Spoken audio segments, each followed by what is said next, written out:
Okay, thank you, Karen, for getting our recording started. And I want to welcome everybody. This is Coordinated Community Response. I'm Margaret Fire-Robin. I'm associated with both Family Promise of Bristol and Appalachian Promise. So that gets confusing for people, but we took Bristol out of Appalachian Promise. It was Bristol's Promise, which made it even more confusing for people. But anyway, I want to welcome y'all. Today we're going to be talking about better workplaces and conference that's coming up. And that's going to be Dr. Dixon from Ballad, ETSU, Strong Brain Institute that started with focus on ACEs and trauma-informed care.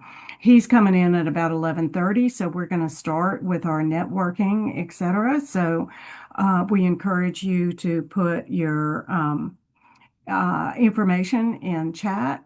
Also, I was distracted, which I have gotten a list that I'm going to put in. I'll put it in a few minutes in the chat of a whole bunch of flyers for different conferences coming up and different events.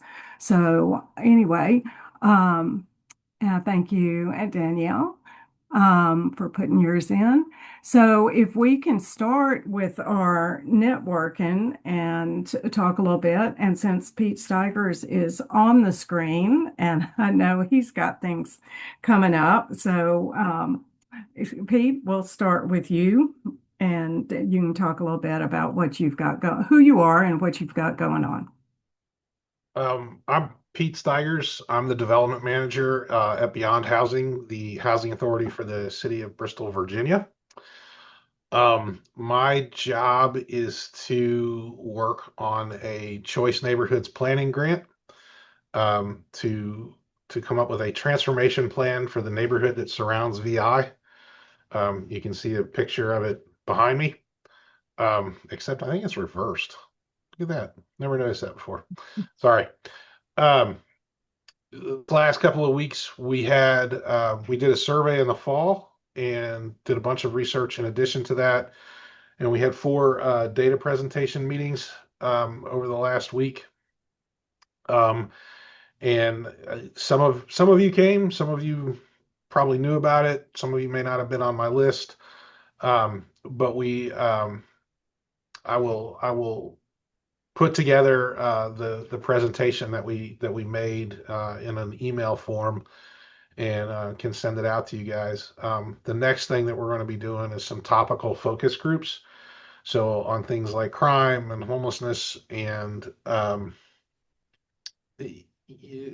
variety of education, a variety of things like that focused on this neighborhood, and coming up with a plan, a long-term plan to transform it. So if you're interested in that, please reach out to me. I'd be more than happy to welcome whatever insights you have. And yeah, so that's what I've got going. I've got a question. I looked at somebody sent me photos of some of the boards for the Mhm. input. So it appears that it's focused for the input so far primarily on the Bristol housing residents. So the focus groups and beyond the next worker levels, are you also, and we're all service providers, right? So you want our input, or how Yes. does that work? So the survey, we actually had we had just over 300 responses to the survey total.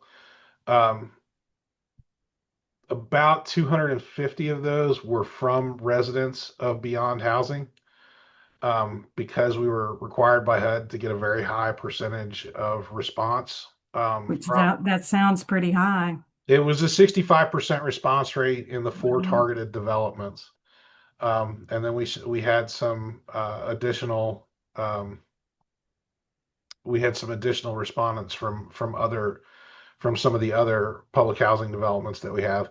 And then we got about 50 responses from just neighborhood residents, from the survey, which is, I mean, I think there's total somewhere around 800 households in this neighborhood.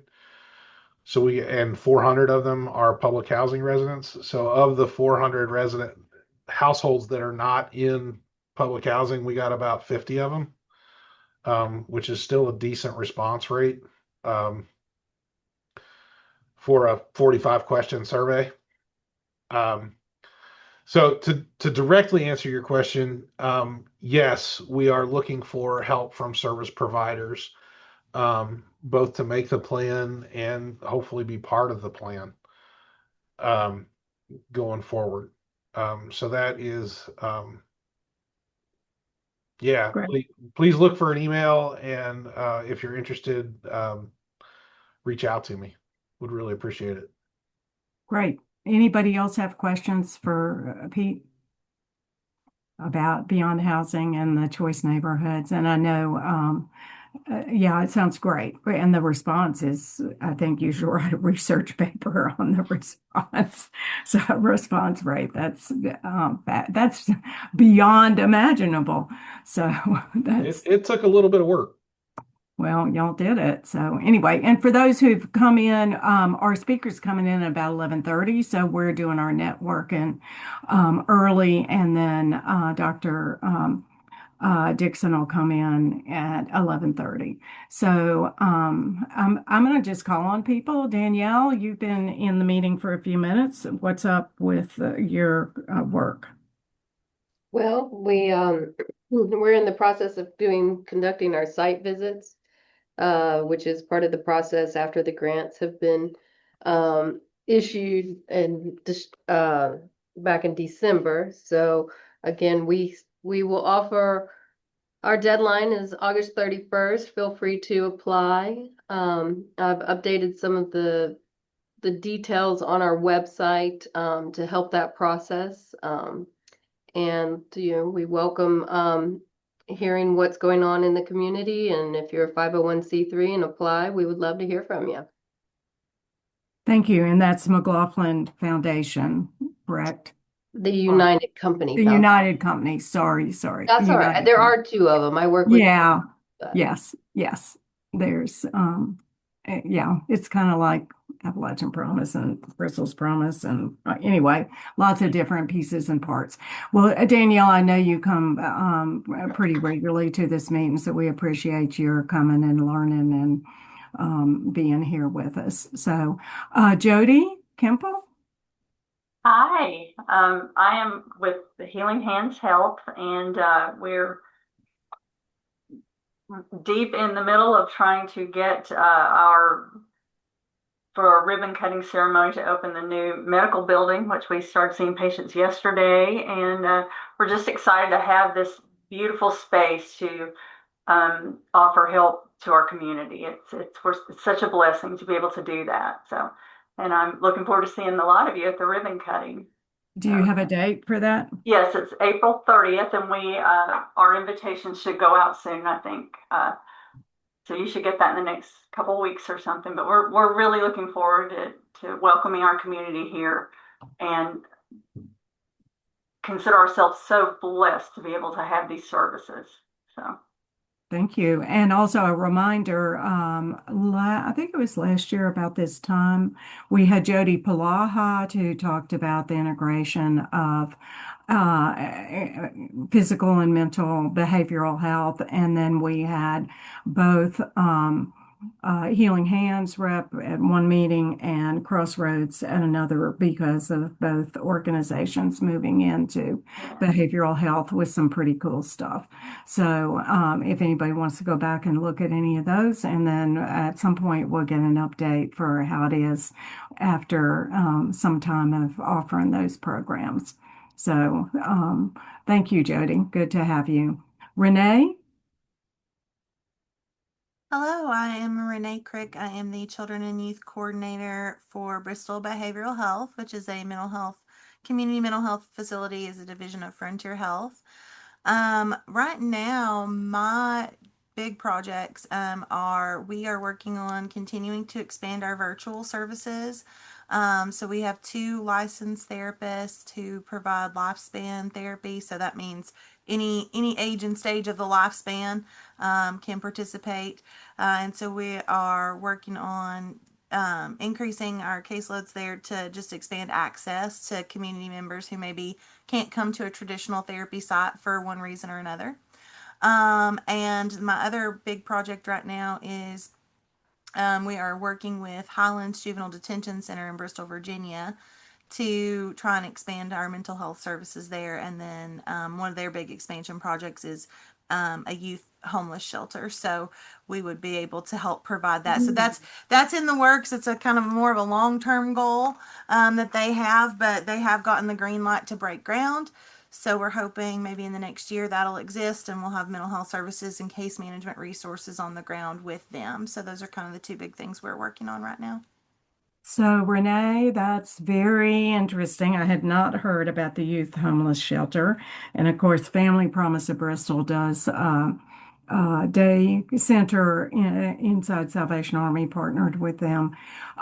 So that can you, I'll try to get in touch to see how soon y'all could do a program for us, you and the juvenile detention. I don't think we've had anybody on our list from juvenile detention, but whether it's a good time to talk about what the dream plan is or whether to wait till things are better, but I can get with you to see what works. And I know Johnson City has services, but in Bristol, there's not anything. So, and in Bristol, Virginia, there's no homeless shelter at all. In Southwest Virginia, there's no homeless shelter that's general. There's recovery centers, there's domestic violence, a little bit of that, but not just like Salvation Army where it's low barrier, anybody can come.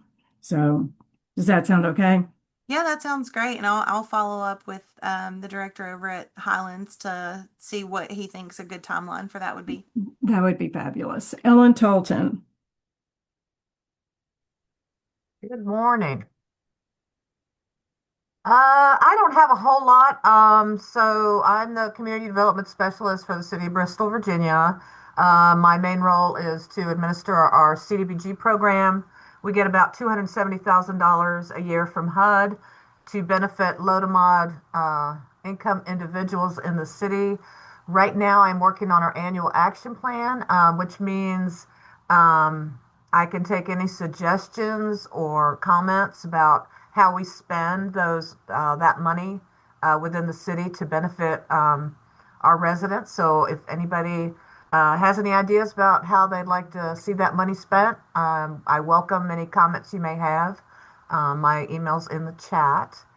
One other thing I wanted to mention, I just wanted to give a shout out, and I really don't have anything to do with it, but I was talking to some folks from the housing authority or the housing units in Virginia, and they mentioned dental care and, of course, lack of. And I was able to provide them. It's a organization called Cardinal Smiles. It is for Medicaid eligible folks in Virginia, in the state of Virginia, which provides free dental assistance. And they had not heard of it. And so I just wanted to give another shout out. We had a presentation by him a couple weeks ago. And but anyway, if anybody knows or wants to spread the word for Virginia Medicaid individuals, there is free medical dental care for those folks, and it's called Cardinal Smiles. And you can just Google it and get that information. Thank you, Ellen. And actually, we should pursue getting some dental maybe from both states at the same time, a program. Sullivan County Health Council has dental as one of the top priorities. And the problem, as much or more than funding, is access. Then nobody takes it. And for pediatric in particular, and now kids have to go to Knoxville in Tennessee. It was Morristown, and the people don't have transportation to be able to do that.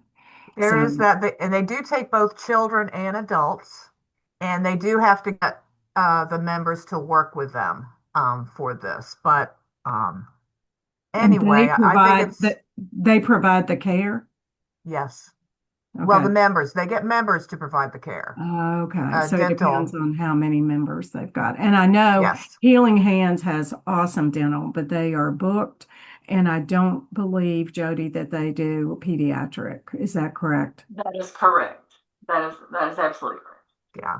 Yeah, and I it's just, yeah. fabulous, but it's still, we can't meet the need because the need's too much. So that's great, Ellen. So I think we should follow up with maybe something on dental would be great to provide information across the board and recognize the needs.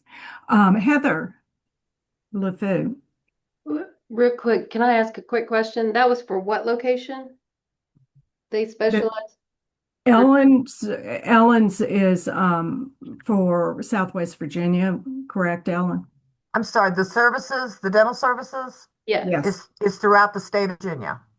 state of Virginia. Mhm. Okay. Another resource is the Appalachian Highlands Community Dental Center that's in Abington. But that's good to know. I'll add the Cardinal Smiles, you said, right? Yes. Okay, great. Thank you. Yeah, Ellen, if I remember correctly, they're the administrator for Medicaid dental in the entire state. Is that correct? Yeah, they work all Yeah. over the state and have different providers like the rep, and I can't recall his name off the right now, but he serves the Southwest Virginia. So they have different reps, I think, throughout the state. And they have he said they are working very hard to add providers to their network. That Yeah, they that have. and that, like Margaret said, that is an Yeah. issue, but they are working to do that. Okay, Heather, back to you.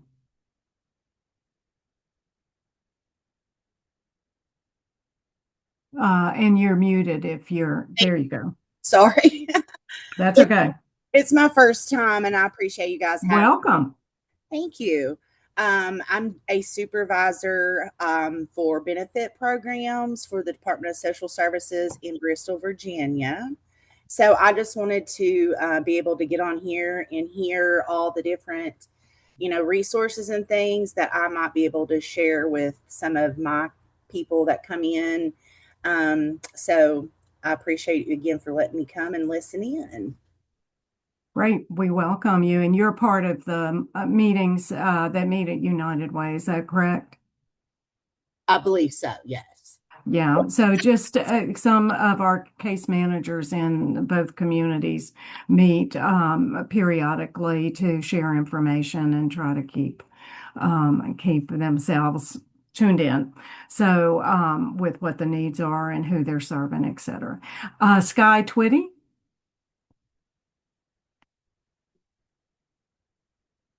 And if you're talking, you're muted. And they might have stepped away. So why don't Nikki and Brooke, do y'all want to talk? Both of y'all talk, or one of you share, or both share? How do you want to do that? Brooke's actually stepped away from her desk. So Okay. I am Nikki Robertson, peer recovery specialist, outreach and education coordinator with our behavioral health program at Crossroads Medical Mission. And we have recently just continue to establish great partnerships. And one of our most recent partners has been communities and schools. We went to Chihowee to do a parent event for their elementary, middle, and high school parents one evening last week. And then we have Fentanyl Awareness Day coming up on April 29th. We're going to have an event that we're not exactly sure what we're going to be doing, but it will be close to our office on Scott Street. It may be in the parking lot. Last year, we did it in the parking lot that is adjacent across the street from us and across from the Bristol, Virginia School Board office. Also, that night, we are going to be at Virginia High School's baseball game with communities and schools. They're playing Abingdon High School. And we're going to be distributing Narcan and other, we'll just be giving other resources and connections to other resources. And if you would like anything to be included in that, please let us know. Thank you. And what I know when you started, you and Brooke started at the same time. Have you added somebody else to your team? Yes, so on our behavioral health team, as far as our peers, there are three of us. Myself, Brooke is our behavioral health clinic manager, and then Amber Rains is our third peer. And Amber brings a lot to the program because of some of her past trauma, including losing a child to a fentanyl poisoning. So that is really our passion. Brooke and myself, our passion for this existed before she came into our team, but really living it beside of her has opened our eyes to so much. And we really want that information to get out there to the parents and grandparents and caregivers, just because it can happen to anybody, as we all know. So Thank you, Nikki. sure. And always glad to have you. Yeah. Linda Gambrell, I think you just came in. If you want to unmute and give us updates, we're doing our updates first, and our speaker's coming in a few minutes. I'm sorry I'm late to the game here, You're and good. I'm not sure that I'm the right person to give updates. Who are you with, or why are you here? Or just tell us that. With the Virginia Department of Health. I'm a nursing supervisor. Great. Okay, and it's if y'all have any thing going on at the health department, we have just in our discussion acknowledged dental being a huge issue and talked about a few resources. So if you've got anything from health department you want to share, that would be great. And welcome. Thank you. Actually, I think this is the first meeting I have attended. Yeah, so I'm still feeling You're things not the out only here. one. You're not the only one here for the first time. So that's good. So, all right.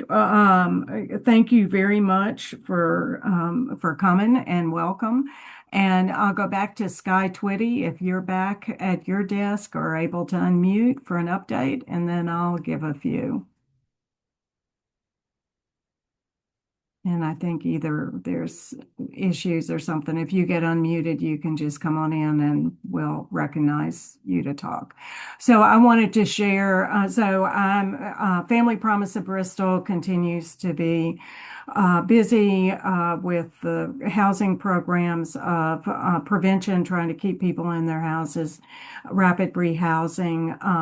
And I should recognize Karen. So Karen, you can add in.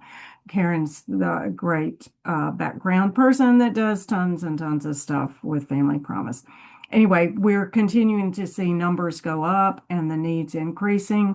We have gotten better with some of our data collection to document that we are seeing more elderly and people with disabilities. So we'll have that documentation. Also, more documentation on employment status that we have people who are retired, people on disability, et cetera, so that there's different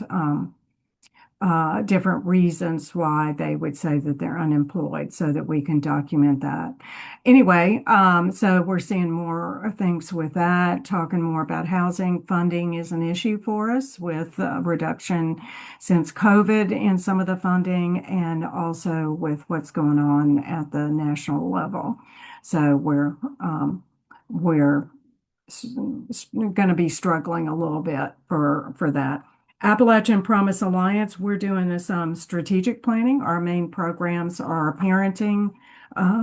Samantha Gray does parenting education classes. She also does a parenting educators network. So if any of you are part of parenting education, Samantha's got a group that meets regularly that are educators. Plus on our website, we have listed as many for Southwest Virginia and Northeast Tennessee parenting programs possible that are there, different targeting different audiences, offering different types of education. I'm going to go ahead and put in the chat. Hopefully, y'all can click on different things, but I've got information about everybody's doing spring conferences. So first, I put a link to Strong Brain Institute that Dr. Dixon here, who just arrived, is going to talk about here in a second. The first conference is a healthcare conference on April 25th. No charge. That's a Saturday. Lunch is included. You need to register if you're going to get lunch. It's got a big lineup of a lot of different healthcare providers from different perspectives. May 1st, DEI conference. The DEI Alliance has done a conference for, I think this is the 5th year. This year, instead of being in Meadowview, our numbers were down a little bit last year, so we're doing it at Bristol Motor Speedway. It is no charge. No, it is charge. It's $35, and the early bird ends next week. So if you want to get registered for it for cheaper, go ahead and get lined up for that. Dr. Dixon's going to talk about building better workplaces on June 11th. So he'll fill us in on that. It's a save the date and more information to go ahead and register. It also is free with lunch provided. And the last I included are Bristol Public Library Friends book sale flyer, if you know anybody who would benefit from that. So, and thank you for continuing to add resources in the chat. So with anybody have any questions about any of those opportunities that I shared? If not, we welcome Dr. Dixon to come in and talk. We've had some Strong Brain Institute information provided in our communities in the past a little bit, but he's going to talk about that briefly and then talk about the workshop for building better workplaces and how that benefits all of us. So, and Dr. Dixon, I will say a fair number of our people some of them are in agencies that serve both Tennessee and Virginia, and some are Virginia. So, and I know the conference is open to everybody. Also, if you can talk about how Better Workplaces Tennessee is hoping to provide a model that can be expanded at whatever point. So thank you very much. Absolutely. So, excuse me, thank you for inviting me. Also, I'd like to invite anyone to turn on your cameras. I love to see people's reactions when I present, but you don't have to if you're not comfortable. Also, Margaret, I was primarily thinking of presenting on Better Workplaces Tennessee for the main part, and then I can talk about the conference after that. So what I have to do is I have to share my screen. Oh, sharing is not turned on. So I'll send a request, or you can make me a co-host. There it is. Karen will do that. All right. And then I need to share sound because there is a short video. All right. So let me open this back up. So thank you everyone for being here. I gotta make my window a little smaller so that I can see. Okay, so I'm here today to talk to you about Better Workplaces Tennessee, which I think is a novel approach to addressing the human condition in the workplace, which this is an effort funded by the Tennessee Department of Health Office of Injury Prevention and Ballad Health Strong Brain Institute, which in this case basically means me as the founding director of the Strong Brain Institute. This program is free for any Tennessee. I know that there's Virginia folks on, so I'll just say this is how it was designed for the state of Tennessee. It's for Tennessee workplaces.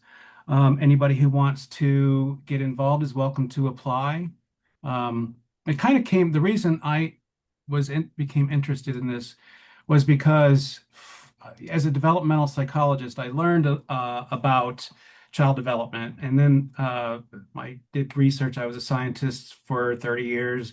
I did basic science research with children, primarily infants and toddlers, but I was also a department chair for 21 years.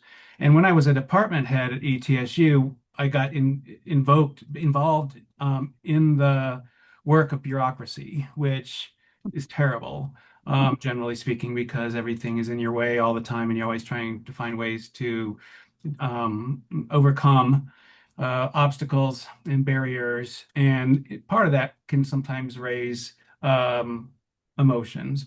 And what I noticed was that sometimes people would just get angry. Or they would shoot back short, snippy emails, which make you feel really bad or activate you in some way. And so I became interested in why can't people be nice? Like, why can't they just be nice? Let's just be nice.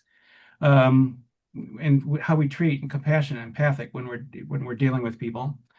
And so I became involved. When we started the Strong Brain Institute, we got a call from one of the central directors of the Office of Injury Prevention in the Tennessee Department of Health, is actually in the Division of Health and Wellness.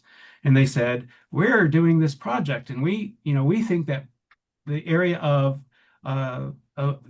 injury prevention overlaps into the workplace where people can be kind of harmed or hurt or emotionally affected in some way. And so we want to hire you to develop a plan for Tennessee workplaces. And so we did. In the center of what you're looking at now is the University of Buffalo School of Social Work Trauma Informed Change Manual.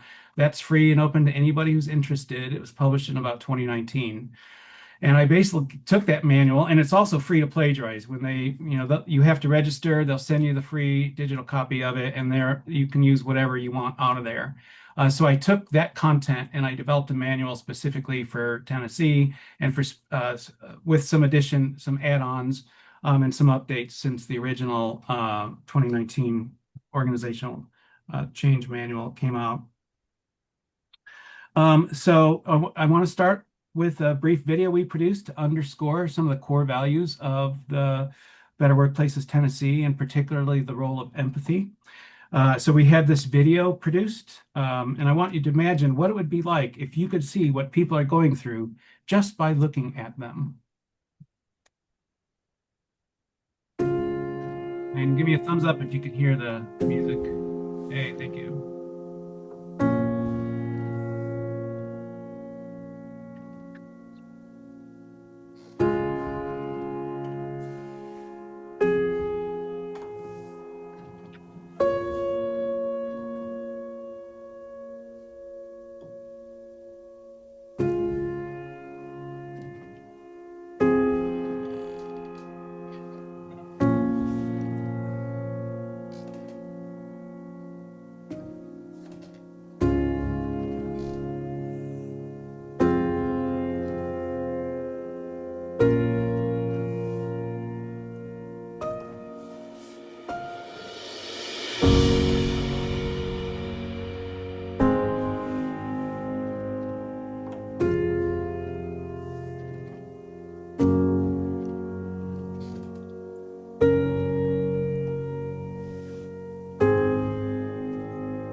Okay, so imagine a world where there's only one thing that is responsible for a multitude of problems.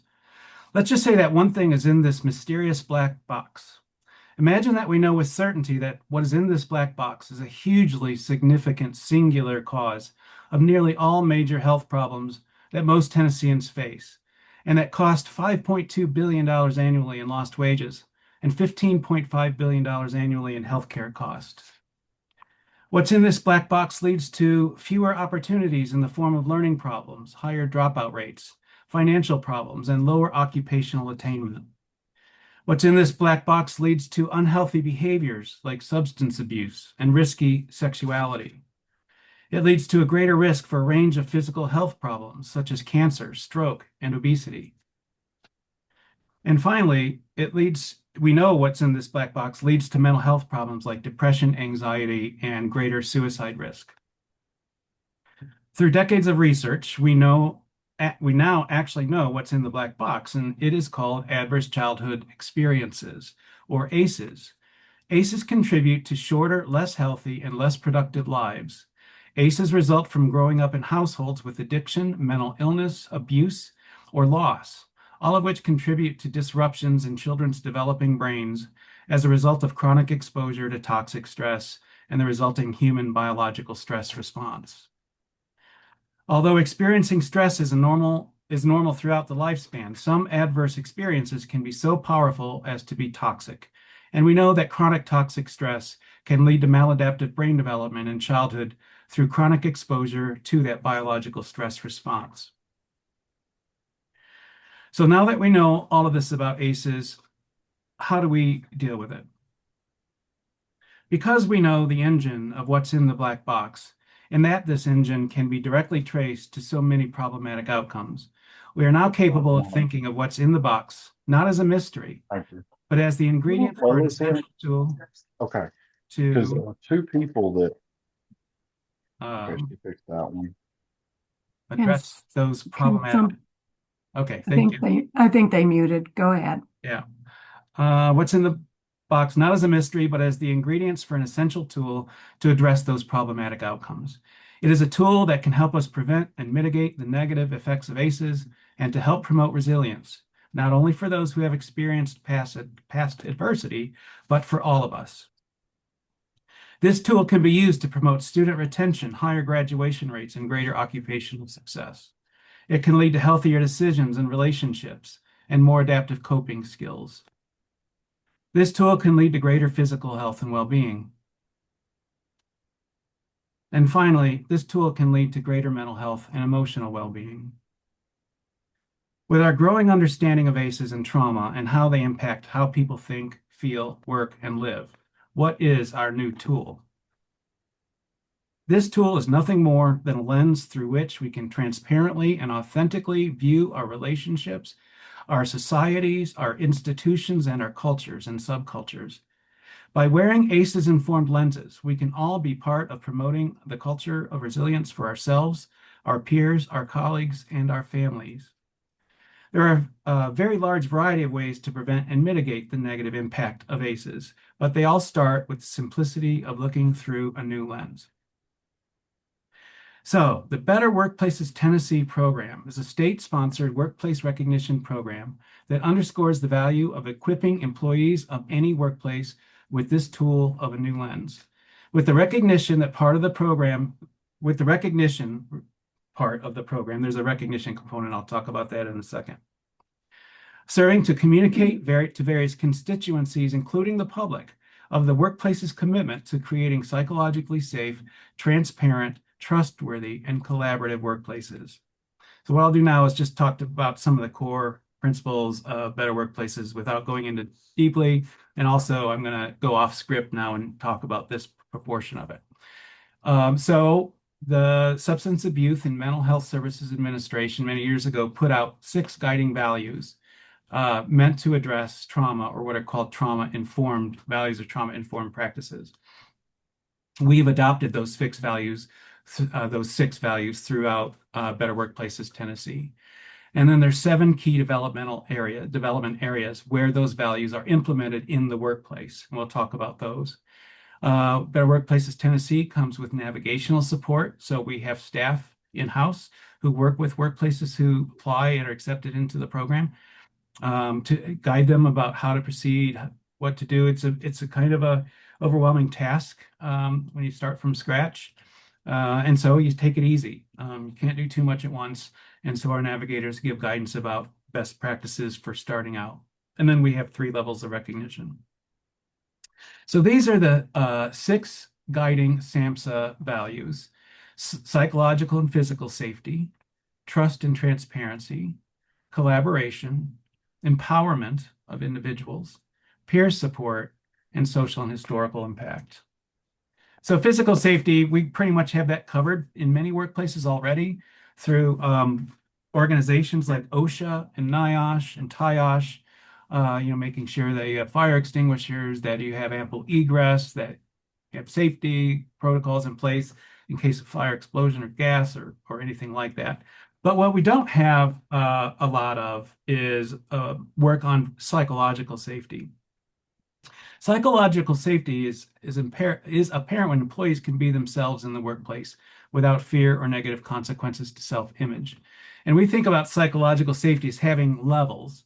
Imagine a new person joining a workplace, they're brand new, they don't know how they might belong, how they can contribute. And so one of the first steps is just feeling like they're included, like creating. So the workplace's goal is to identify ways to make the new person or new people feel included in the workplace, and being intentional about that. The highest level or stage or phase or whatever of psychological safety is challenger safety. And this is when there's enough safety in the workplace, psychological safety in the workplace, that a subordinate feels comfortable and maybe is even expected to challenge a status quo or the opinion of the boss or the supervisor, and without fear of retribution or retaliation in any way. The best way to get the best outcomes is to know what everybody's thinking. And if you have an environment where people aren't comfortable sharing what they're thinking, obviously you're missing out important information. So psychological safety maximizes diversity of opinion. The second value is trust and transparency. People need to know that you're going to follow through with what you say you're going to do. They can trust you, and that they know what you're going to do and why. So there aren't decisions being made and implemented without a rationale associated with it. And so workplaces endeavor to clarify, we're going to do this, and here's the reason why we're going to do this. And then you actually do it. You follow through. That's the trust component.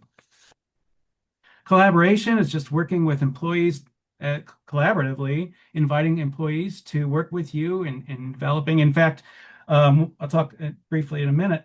One of the key developments of Better Workplaces Tennessee is developing a strategic synergy team.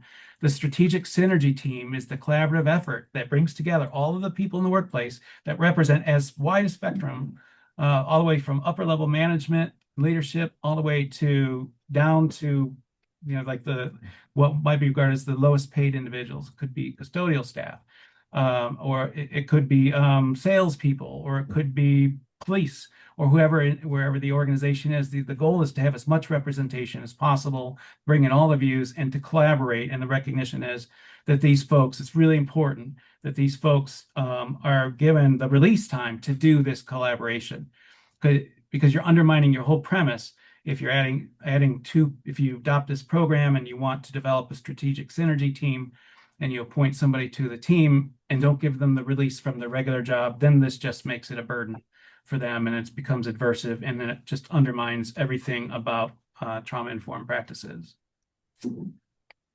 Empowerment, empowering employees to have influence or say, like giving them an equal vote, just making a decision democratic might be a way to do that. It's not the only way. There's lots of other ways that you can do it, but it's intentionally recognized as an objective of the Better Workplace Initiative. Peer support, generally allowing peers to work with each other. Kind of this angle is modeled on the idea of a peer support specialist, which means I'm not an expert in this area, but if you have an addiction history, peer support specialist may have had a similar addiction history and can work with you as you're trying to become unaddicted. But that idea is applied in the workplace, where people who have lived experiences doing one job may then be empowered to help other employees learn to do that job. So instead of forcing the new employee to learn it on their own, or telling them what to do and not really understanding what it's like to be in that job, you have a peer then who can help the individual. And then social and historical influences. Each one of us carries layers and layers of cultures and subcultures. And we do things differently. And the goal is to respect that diversity of the way that we do things. Like I remember, like I grew up having turkey for Thanksgiving, and that's fine. But my girlfriend had, when I was like 18, they used oyster stuffing. And they always did. And I had never heard of oyster stuffing, but it's the way they did it. And so I could, I had the choice of like, oh, okay, you guys do it differently, or saying, oh my God, that's terrible. Who would ever do that? And then I found out other people don't celebrate Thanksgiving, or others might use duck or ham or all kinds of things. I'm not trying to make light of culture. I'm just saying that we're bringing in all of our experiences. Me as now a pretty senior white male, educated, cisgender, straight person, I have views on the world that may not be the same as people who don't share that intersectionality of diverse perspectives. And rather than judging the perspectives, we accept them, we embrace them, we recognize them, and we create spaces for those to be allow the individual to be authentic. So those were the 6 values, and now we're switching to where those values get implied in the workplace. And there's just 7 of them. I'll go through these kind of quickly because I want to be mindful of time. One way is how you communicate. If you're going to undergo a Better Workplaces Tennessee project, for example, you need to tell everybody we're doing this, and embed in how those values in how you communicate. You might want to communicate regularly. You might want to have newsletters to update the workplace with what your plans are and objectives moving forward. Hiring and orientation practices. When you place ads, you want to maybe recruit people who know about trauma-informed practices. Or when you have orientation, you embed trauma-informed practices in the orientation procedure. Training with the workforce. It's not, we do provide trainings in Better Workplaces Tennessee, but you don't have to take hours. You could take any. Ours are free. This whole program is free. But once you get trained, you're not done. Like that's just the first step. This is a journey. There's no such thing as a trauma-informed workplace. All there is a workplace that's trying to implement the values of trauma-informed practices. And it constantly changes because the world around us is constantly changing and the people around us are constantly changing. Recognizing that people, ongoing trauma going on all around us. There's a lot of changes in our environment right now. People are coming into the workplace stressed out, fractured, mentally sort of disconnected, or maybe they're withdrawing, and that's who they are. And everybody has got something like that going on. And so what we want to try to do is create an environment where it's okay. We all recognize that different people are going to have different exposure to different. Doesn't have to be just traumatic experience. It can be any negative experience that's going on in our life. Establishing safe environments. Talked a little bit about that earlier. A really interesting thing to do, you can do pretty quickly, is do a walkthrough of your workspace. If you have a physical workspace, do a walkthrough with it with a group of you and just look at all the things that are in your workplace that may create elements that are not safe for some members of the group. We did that on my campus, and one of my students went with me, and we went to an art display, and the art display had zigzags in it for whatever reason. She pointed out that those zigzags actually make her maybe possibly have a seizure. Certain visual patterns cause her likely to go into seizure mode, and like I would never have thought about that. Now I do every time I see that. But just creating a place where recognizing that what may be safe for you may not be safe for others. The biggest lift is Key Development Area 6, which is reviewing policies and procedures. The biggest lift is going through what are the organization's policies, going through them and seeing, are they trauma informed? Can you explain how they're trauma informed, or embedding these trauma informed values? Or, and if not, how can you fix them? A lot of workplaces may have unspoken rules, for example, and you don't find out about those unspoken rules until you trip over them. Make those rules explicit, put them in your policies and procedure guide. And then after you implement that, then you just Key Development Area 7 is just keep an eye on, is it working? You might implement some processes that you think are going to be better for people, and it might be making people mad.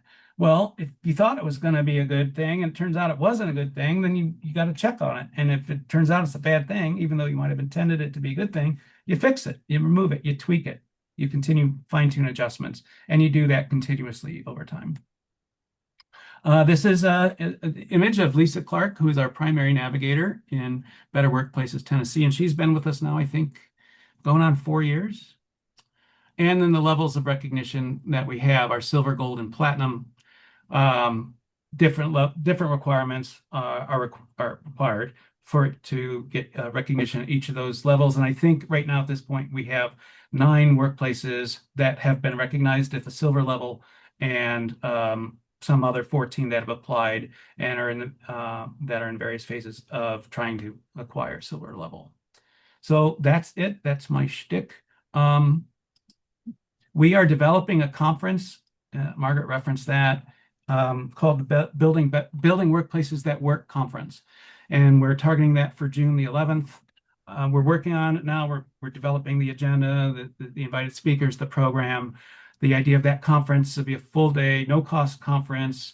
We expect 200 some attendees to bring together people in the human service agency world with business leaders, business and industry leaders, and academics in one room to talk about trauma-informed. One of the things that I've learned was that whenever you talk about trauma, some workplace people immediately tune out. They don't want to hear about trauma. And okay, that's fine, but these are evidence-based approaches. They're not made up. It's not soft and fuzzy. And so the idea for this conference was to bring people in the team science field to come. Team science people don't know about trauma-informed practices. They've never heard of them, for the most part. And then the trauma-informed practices people have never heard about the same team science literature. So we want to bring them all together in the same room and talk about it. And we're trying to, the conference is going to cost something like $20,000 or something. And so we are taking sponsorships. I think we've gotten to where within $5,000 of the total to offer the conference. So if you know anybody who might like to support this or sponsor the event in some way, happy to hear about it. So that's my shtick, and I'll stop there. Okay, and we'll take people's questions or any comments, and I'll just add that I know I do a lot of nonprofit work and work primarily with Appalachian Promise and with Family Promise at Bristol, but work with others. And I think that most of the organizations that I work with are very focused on ACEs and trauma with their guests, their clients, the people they work with, and then they turn around and at their workplace kind of forget what they learned and what they know. So I think the concept of really focusing on our workplaces is great. And Wally, the video was awesome. That's a beautiful video.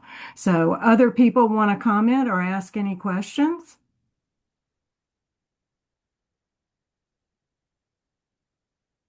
Silence. And we've had Tim Wisecarver, welcome. I know you came in after we've done our update, so want to welcome you and welcome people who are here for the first time. So how many gold level do you have? One gold? I forget how many gold levels are Me too. about to be. We have one gold level, which it takes a year. There's another thing. I think I wrote it, but I didn't emphasize it. You have to be at a level for a year before you're eligible to go up. And the reason is that being there at a year confirms your long-term commitment to doing it. And so you have to still be doing it a year later before you go up for gold. I think we have one, I think we're close to a second gold.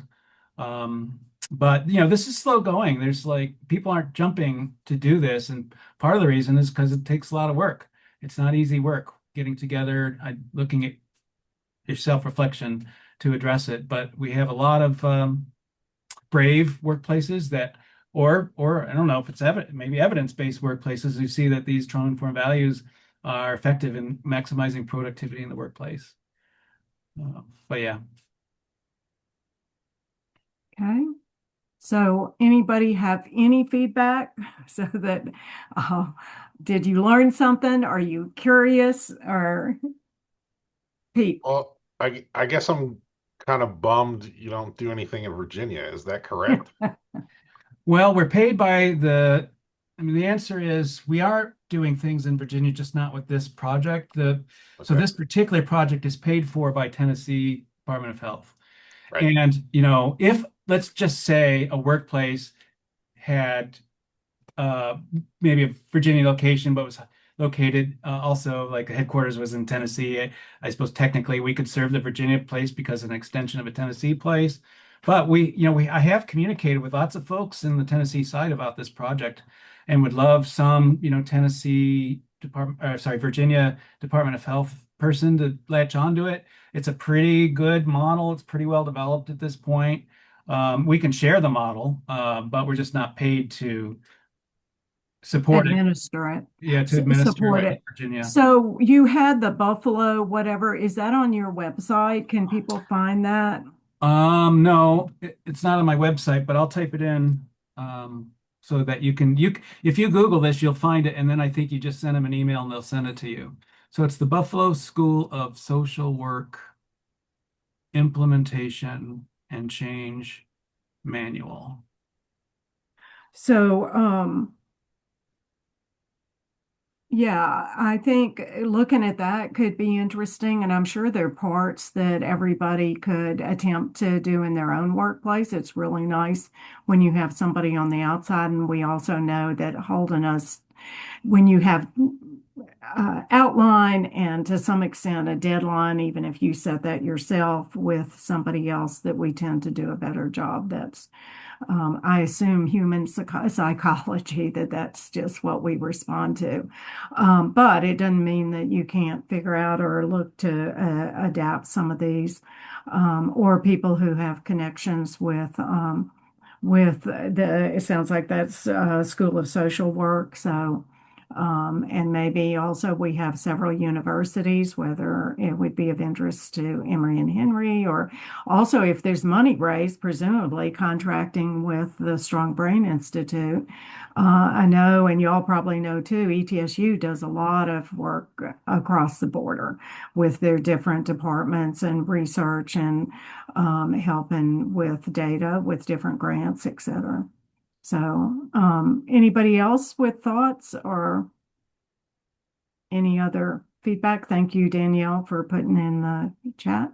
I'll just say, Um, Frontier Health has been participating in the Better Workplaces initiative, Yeah. and it has honestly been an amazing experience as an agency.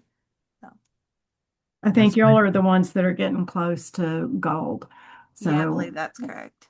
right. And then you'll be in that monitoring and evaluation. And hopefully, if this program stays in place, somebody will be checking in with somebody for somebody from the Strong Brain. Will check in on periodic basis, saying, how are things going? And are y'all scheduling a formal review and evaluation, or how are you handling that? And we want to help. So, Yeah, I think Frontier is our largest workplace. I don't remember the number of employees. My memory says 800 employees. But we have workplaces also as small as 5. So every place, we don't tell anybody what to do. Like, we stay away from that, but we give guidance and feedback when folks have questions. Everyone needs to know how to do it. And the experts for how to implement it is unique to each workplace. Like, how to do it. We're not going to presume anything. But if you give us some background and context, we can always try to make suggestions that may fit with your workplace. and I think larger than that is the State Department of Health, which is naming theirs a different Thrive instead of Better Workplaces. And it's huger, but then there's departments. The departments end up smaller than probably So 800. Margaret's referring to another contract that we have with the whole Tennessee Department of Health, all 2,000 people. And they've hired us or contracted with us to bring the Better Workplaces Tennessee model into the Tennessee Department of Health. And within the Tennessee Department of Health, they call it Thrive. So it has a different name, but it's still the same principles, the same key development areas, and the same 6 trauma-informed values. But yeah, working with the health departments are different because they're small units within a much larger unit, and they have limits on how much they can do, how far they can go. And so we're working around those, we're trying to develop and adapt and accommodate, which presents challenges sometimes. But that's the whole point. Is it's not easy. It's a journey. So, and that's pretty nice that y'all are funded for this through the health department, and they have confidence enough that they're wanting to do it too. So Right. that does give some confidence to the program. So anyway, if we don't have any other question, I do. The video, is it on your website yet? Or The video that you watched? yes. Yeah, I think that is on the website. Well, on the Strong, so we do have a website for Building Better Workplaces Tennessee, and we have a Strong Brain Institute website. I think it's on the Strong Brain Institute website. Okay. I don't think it's on the Better Okay. Workplaces website. Great. So, yeah, I mean, that's just a good overall, oh my goodness, video that's excellent to remind us that, as the saying is, trauma's in the room, no matter what, Yeah, that's right. at whatever level. So anyway, also remember this is being recorded. So I'll try to get it uploaded in the next week to our Family Promise of Bristol YouTube channel. So you can refer people there or catch anything you missed or whatever. So Dr. Dixon, thank you very, very much. I learned a lot. Appalachian Promise is helping with a little bit with some of this. And the presentation is fabulous. So appreciate you for doing that. Welcome to new people. I think we had at least 3 new people this time. So welcome. We usually meet on the 4th Friday at 11. We have never met in person. The intent is to be by Zoom. Bristol, Virginia has Bristol Coalitions that has been meeting for maybe decades, at least a couple of decades. And I try to share their program. They do a hybrid meeting. So I try to share that with this email address so that everybody gets the email for choosing. It is on the second Tuesday at noon at the Bristol Beyond Housing there in Vision Center. So those dates, Bristol Coalition is April 14th at noon. They feed people. We're going to stay on Zoom because we don't know how to feed people. So coordinated community response, it should be on April 24th at 11. So, and I'll say we started during COVID when we could only be online and have found it helpful to continue. So again, thank you, everybody. And thank you, Dr. Dixon, very, very much for being with us today. So take care. I'm staying on to copy the chat and talk to Karen for a minute about recording. Thank you for your clapping. Y'all take care. Take care, Pete.